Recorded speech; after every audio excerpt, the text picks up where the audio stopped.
সংসারের কাজকর্ম যতই করো না কেন শেষ আর হয় না। একটার পর একটা আসতেই থাকে। এই যেমন আজকেও নিয়ে এসেছিলাম মাটন, আর মাটন আনলে সেদিনকে আমার বেশি ঝামেলা মনে হয়।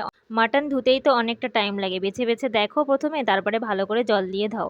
মাংসটাকে ম্যারিনেট করে রেখে দিয়েছি। তার আগে আলু আর রসুনটাকে ভেজে নিতে হবে। মাংসের মধ্যে এই রসুন আর আলু না দিলে আমার তো একদম মাংস খেতেই ইচ্ছা করে না। যেকোনো মাংস হোক আলু আর রসুন দেওয়াই লাগবে। এদিকে মাংসটাকে কষাতে বসে দিয়েছি, আর এদিকে অনেকগুলো বাসন হয়েছে, সেগুলোও ধুয়ে নিতে হবে। রান্না করতে, করতে কিছু বাসন জমে যায়, সেগুলোও ধুয়ে ফেলতে হয়। বেসিনটা আমার অনেকটাই ছোট, সেজন্য বাসন জমাতে পারি না। আবার দৌড়ে গেলাম ছাদে জামাকাপড় আনতে। একটু মেঘও করেছে দেখলাম, সেই ভয়ে নিয়ে চলে আসলাম। সেটা তো হয়েই গেছে, এখন প্রেসার কুকারে সিটি দিলেই হয়ে যায়। তারপরে এদিকে আবার ঘরের মধ্যে চলে এসেছি ঘর পরিষ্কার করতে। এদিকে প্রচন্ড মাকড়সার জাল হয়েছে।